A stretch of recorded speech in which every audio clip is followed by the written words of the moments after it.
What's happening, VC brothers and sisters? How's it going? Firstly, I should apologise because again I've been pretty shoddy and useless at keeping up with things. It's funny, I often get in this frame of mind where I did a video and showed all this stuff that I'm showing now, plus some other bits, and the video was too long and for some reason my computer freaked out and wouldn't accept it, because I make videos on my iPhone now because it's the best quality I can get. So, I don't know, so I'm going to kind of split it up a bit over the next few days, hopefully. I've been on the Facebook vinyl community quite a bit, because obviously it's easier when I'm on the go to use my phone and that. I guess I'm just getting a bit lazy, so I'm trying to get back into it, guys. Okay, so what's new? Yeah, the whole problem I was having with my job has been sorted out. I've sorted things out at work. Generally, I'm feeling a lot happier than ever, which is great. You know, things are looking good, and my music's coming along really well. Thanks to Chris, Ollie Rules, aka the Solar System. Hopefully you're watching this, man. You've been a great inspiration to me, seriously. Your music, Chris's music is amazing, guys. Seriously, check it out on Bandcamp. See, following Chris's advice, I've started putting my own music on Bandcamp, which I'll mention once it's fully up and running. And you guys can download my albums for free for now, but not just yet. It's not ready yet, but I will give you guys a shout if anyone wants to hear anything. Who else should I say hello to? Fred. I really liked your response to my Brazil video. That was awesome. Tony. Yeah, as always, your videos are amazing. Derek, hope you're doing well. Alan Gudge, who I speak to a lot on Facebook. I don't even know what his username is on here. I need to find him on here, actually. He posts some awesome stuff, and he's got an insane collection.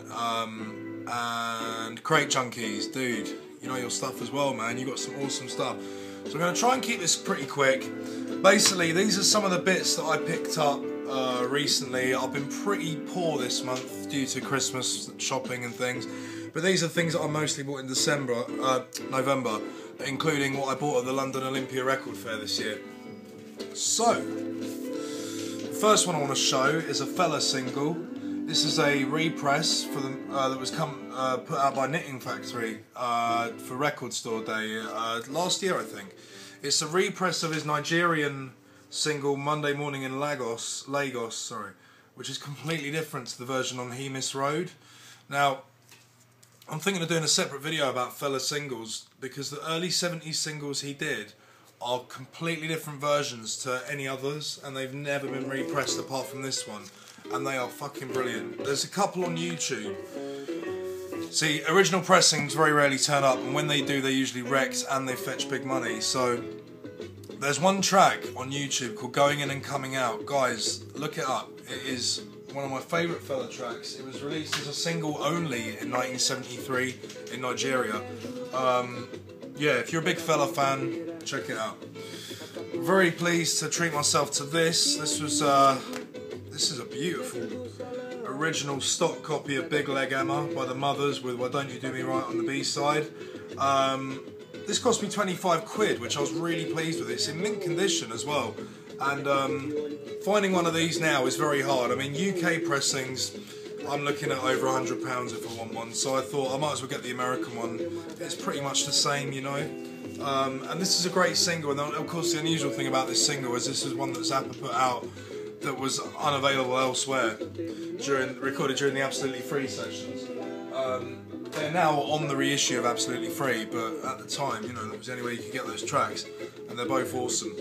I've got this at the Record Fair, classic psych single by the English Nirvana, Rainbow Chaser. Don't think I need to say much about that. It's an original. This was only a couple of quid, and it's really nice shape. And that was actually one of my mum's favourite singles, so it's quite sentimental to me, that one. This one I got because it was like £1 and it looked interesting. It's the cover of The Bottle by Gil Scott-Heron. It's by Brother to Brother. I think this might have been quite a hit on the Northern Soul sort of scene over here. Not a bad cover actually. It's quite similar to the Joe Baton one. Got quite a Latin feel to it, as does the original of course. But if you want a nice and unusual cover of that, it's not a bad one to have. Now Secca Funk. I haven't spoken to you in a while because I haven't been on here much, but I know you showed Compost's first album, which was Jack DeJohnette's band. Joe, I think you'll dig this too. This is the second album, Life is Round, which is fucking superb. I actually prefer this to the first one.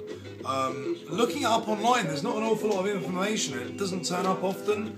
But, oh man, this is a great album. It's an American original on Columbia. This was like £15. It is immaculate. I haven't got the first one yet, Take Off Your Body, but I prefer this. It's just a great album, man. Really good, funky, groovy stuff. And DeJohnette, the same as on his first solo album, Complex. He's hardly playing drums on it. He's doing more keyboards and stuff. He could play keyboards pretty good, man. Now, this is one that I've been after for a very long time. It's an original pressing of What's Up Front That Counts by The Counts, formerly The Fabulous Counts. This is just a heavy funk album.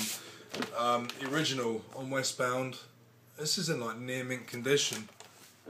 This was £20 at the record fair, and £20 very well spent, because every copy I've seen online has been pretty pricey. And this has just got great track after great track, like Why Not Start All Over Again, blah blah blah. And the funny thing was, underneath the price sticker on the sleeve, when I removed it, there was the old price sticker which says 35, so they'd obviously reduced the price. And as you can see, it's still in the shrink. It's been opened, but I think it'll be hard for me to find another copy in such nice shape. Now this one I got off Discogs for £20. Treated myself to an original End of an Ear by Robert Wyatt. I mean, £20 is a really good price. Tony, I'm sure you'll dig this. I've been after this for ages. It's just so hard to find. Robert Wyatt's first album. It's got the original Andy Williams CBS in the sleeve. Musically, it's a really avant-garde mixture of sort of free improvisation and jazz. Not a lot like any of his other solo stuff. It's more like, you know, the sort of experimental stuff that Soft Machine would go on to do, but a bit more out there. Robert Wyatt, funnily enough, he's kind of disowned this album. He doesn't really include this in his discography. I love how it says out of pop singer, currently on drums with Soft Machine, and this was not long before they ousted him out of the band. Nice to get that finally. This I got at the record fair for a tenner. Original English pressing of Timmy Thomas's awesome Why Can't We Live Together album. I had an American pressing, but English ones are really hard to find on the Mojo label. You just never see them, and this is just... I've played it all the way through. It's stunning condition. Laminated sleeve as well. And it's just a great album. It's quite repetitive, but I love vintage drum machine sounds anyway, and that sort of thing. And this album's literally just Timmy on organ and drum machine with vocals. It's great. Another recent discovery I made, and then I found this album at the record fair for a tenner. Bangor Flying Circus. Guys, any of you heard this? It's a really, really good psych album. American Psych. I think two of the guys were in H.P. Lovecraft, and then they formed this band. It's 1969. It's really jazzy psych stuff, a bit like the Mash McCann album on the Dunhill label. And then I think the drummer left, and the keyboardist and guitarist got a new drummer and then changed their name to Madura. And they did 2 albums produced by James William Guercero. Is that how you say it? Guercio? They're really good albums too. Imagine Chicago. I like the early Chicago stuff though, but a bit more funkier and jazzy, if you can imagine that. A bit more experimental. But yeah, this is a really good psych album. There's some awesome guitar work on here. Seriously, and there's a really good cover of Norwegian Wood on it, amongst other things. Yeah, there's some great tracks on that. This was like £2. Herbie Hancock Monster was one of the ones I needed, and it doesn't seem to turn up that often these days. I was pleased to get an original English pressing of that. It's a great album, of course. Yeah, it doesn't turn up that often now. Another one which I've been after for a while. In fact, the first Donovan album to go into my collection, Mellow Yellow. It's funny, in the States, his albums were issued as they should have been. Over here, they weren't. There was some sort of contractual dispute, and a few of his albums didn't come out properly over here. But this is a great album. I'd love to get Hurdy-Gurdy Man as well. Donovan's 60s stuff is just brilliant. You know, the early stuff's quite acoustic, like Dylan's early stuff, but then it gets really psychedelic and trippy. That's the stuff I like.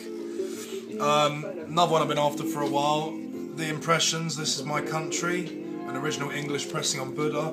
These just never turn up. You see them on Kurtom all the time, but the English pressings are really hard to find. And I just love I love Curtis Mayfield. Anything he touched was gold, really. Especially the 60s and 70s stuff. I'd love to get the other albums like Check Out Your Mind and that, but they just never show up now. Not over here anyway. From the same seller, these were like £3 each. I couldn't believe it. Amen, The Impressions. This is quite an odd album. It's the last one Curtis did with them in 1970, and it's kind of a compilation, but all the tracks have been re-recorded for this album. So, and it sounds it's got the same like trademark 70s Curtis sound, and the version of Gypsy Woman they do on this, I prefer to the original. It's just brilliant. And it's got Keep On Pushing, I'm So Proud, Mighty Mighty Spade and Whitey. Yeah, awesome stuff. Now, I've got a few more. I think I should be able to squeeze them in. I can't go over the 15-minute limit really, because my computer can't handle it for some stupid reason. Yeah. Obviously you guys know by now I'm a huge Zappa fan. I've finally upgraded to an immaculate original American Uncle Me. I got this on eBay. $50, I treated myself to this one. It's got the sticker, as you can see. It's got the book, it's got the inners. There are no splits anywhere on this baby. And I already had all the stuff with it, but this book hasn't even got a crease on it. You know, I'm sort of scared to touch it, but this is just good as new. It might as well have been sealed. It wasn't, obviously, but I'm trying to like gradually upgrade all my Zappa albums to this sort of condition, which is very hard to do, but you can get lucky. I think $50 was a great price for that. Yeah, this is one of my favourite Zappa albums, definitely. Yeah, another one I was surprised to find for £20 at the record fair was Of Mythic Worlds by Sun Ra. It's an original on Philly Jazz. American pressing. I mean, this can sometimes sell for over 100, I think, especially on the Philly Jazz label. It's the same. It's the album after Languidity. It's a concert. It's typical Sun Ra, really spiritual and out there stuff. Pretty wild. I'm a massive Ra fan anyway, so this goes very nicely into the collection. Just two more now. I've got I got another lot from Brazil to show, but that's going to be on the next video because I won't have time. Now, my dad's charity shop adventures are still ongoing. His local charity shop where he got the Samurai album. The guy who works there, who he knows, called him up, said, I've got some more stuff you may want. And it was all stuff like this, but my dad got some for himself and to sell, and he asked me if I wanted any, and these are the two I wanted. This is an original English Stylus and Bible Black, $4.99. It is in mint condition. I can't believe this really, because this has been the hardest one for me to find. It's got the inner as well. These all came from the same collection. I think he was a bit gutted because he said he missed out on a lot of stuff there, because I think the guy has several regulars that come in, including my dad, and he put just random bits aside for each person. My dad's got some nice Stones albums out of it and things, but these are all mint. Really, really nice shape. The sleeve's a little bit worn, but it always is with this album. I'm more than happy with this. And that is probably my favourite Crimson album as well. So it's nice to... I had an American one, but I wanted the English one because... now, I've still got the charity shop stickers on here, hang on. They come off pretty easily. I haven't got very long now. So while I'm doing this, I will say, guys, I'm trying to get back into the swing of things. Hopefully this will give me the incentive to do it. I've got a lot going on, like music-wise and that, so it's hard to find time at the moment. This is an original Volume 1 soft machine. This was also $4.99 in that shop. Moving sleeve, and well, I already had one, but it was battered, and this is just in perfect shape. The sleeve's a little bit worn, but I don't care, man. There's no splits on here, and to find an original in this shape is just incredible. So guys, I'm going to cut it off. I'm nearly at 15 minutes. Thanks for watching. I'll be back. Peace.